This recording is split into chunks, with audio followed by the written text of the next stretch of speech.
How much do you love God? How much do you love God? Would you go out of your way to make friends with an enemy?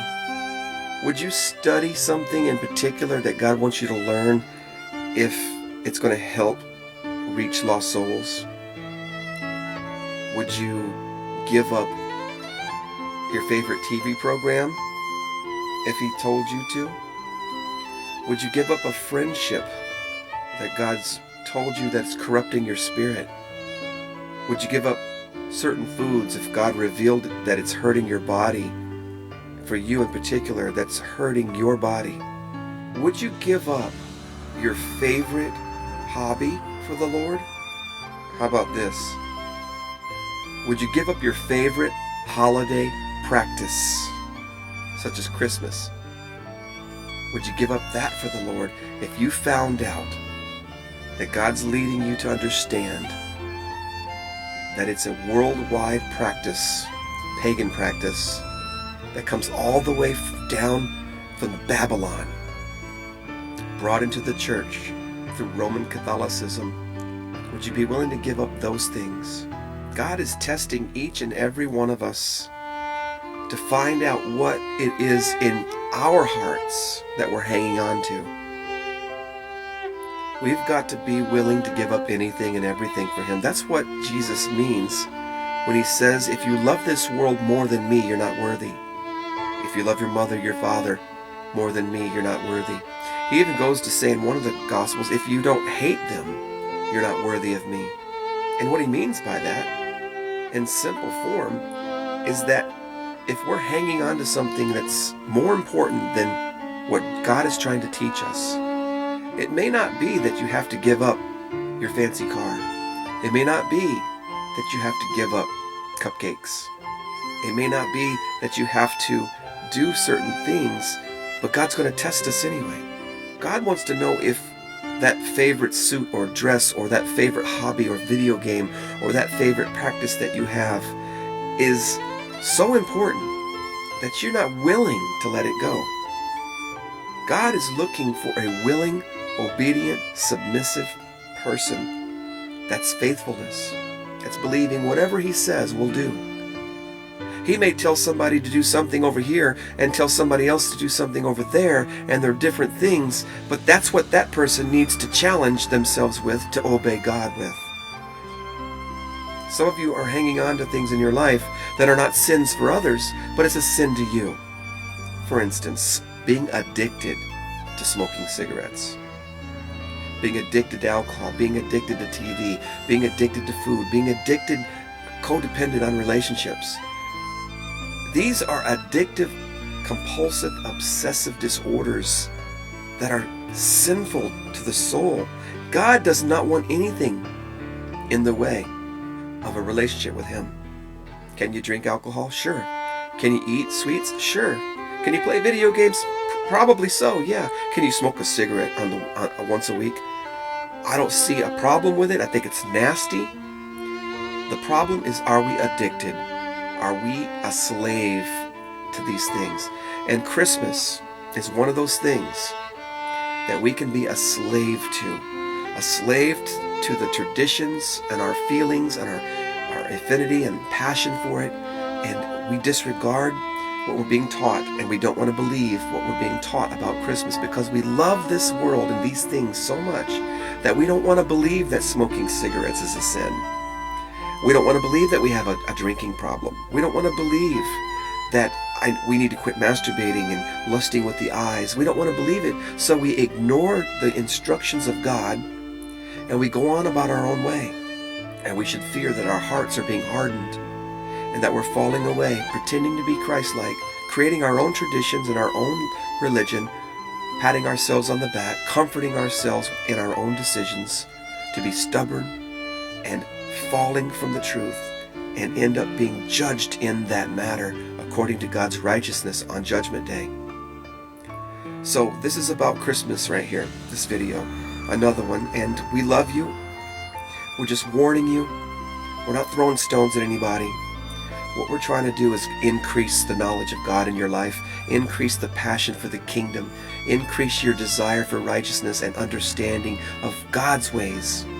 And the ability to let go of this world no matter what it is in our lives that God might be asking us to let go of.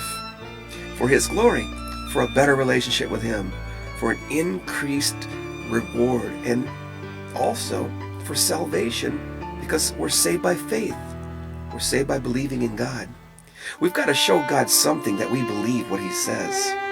Does your life look like a person who believes what He says?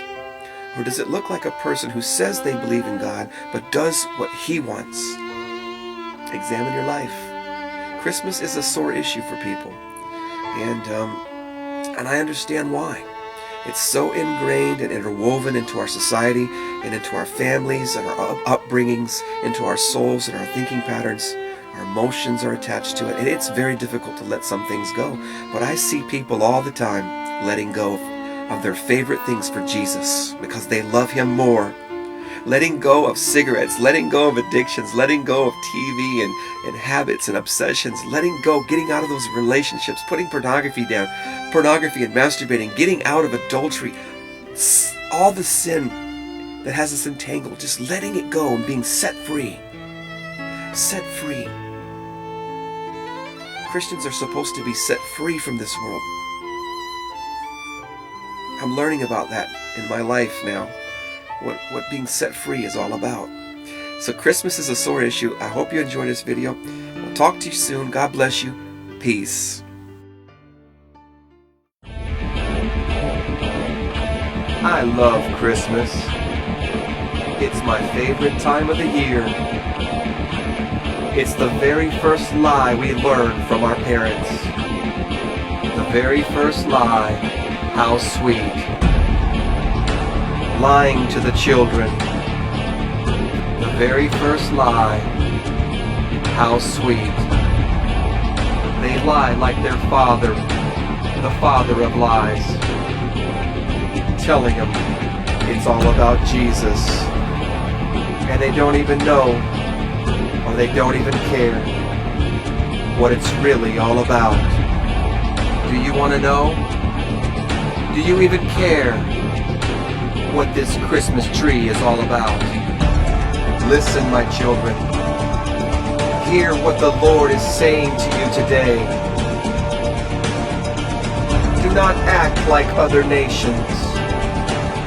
Do not learn the way of the heathen. The customs of the people, their ways are foolish. Their ways are in vain. Hear what the Lord is saying to you today. Do not act like other nations. Do not learn the way of the heathen. They cut down a tree out of the forest, and they work it with their hands of craftiness. They cut down the tree in the forest with an axe, and the craftsmen carve it into an idol. And they work it with their hands of a workman. They decorate it with silver and gold, and then they fasten it securely with a hammer and nails so it won't fall over. And they work it with their hands of a workman.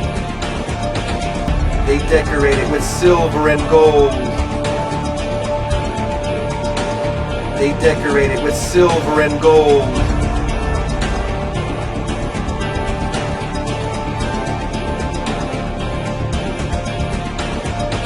But they are altogether brutish and foolish. People who worship idols are stupid and foolish. The things they worship are made of wood. They bring beaten sheets of silver and gold, and they give these materials to skillful craftsmen who make their idols. Then they dress these gods in royal blue and purple robes, made by expert tailors.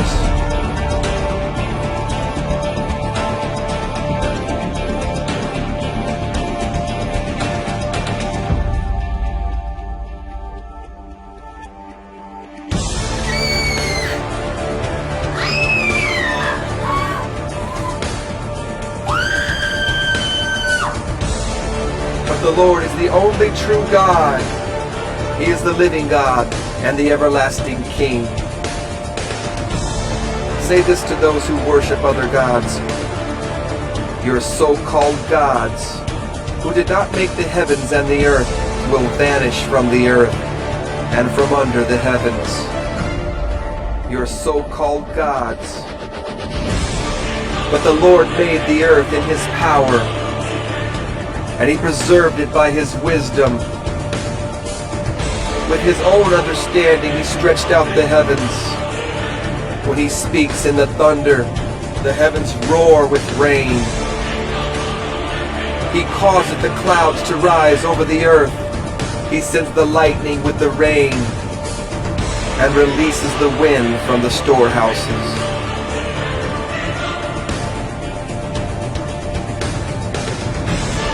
The whole human race is foolish and has no knowledge. The people are disgraced by the idols they make, for their carefully crafted shapes of works are a fraud. These idols have no breath or power. The idols are worthless. They are ridiculous lies. On the day of reckoning, they will all be destroyed.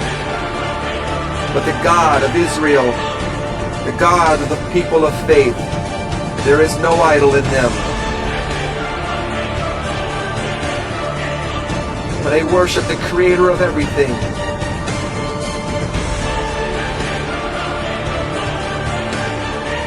We will never bow down to any idols. All of those that are called by His name. Are you called by His name?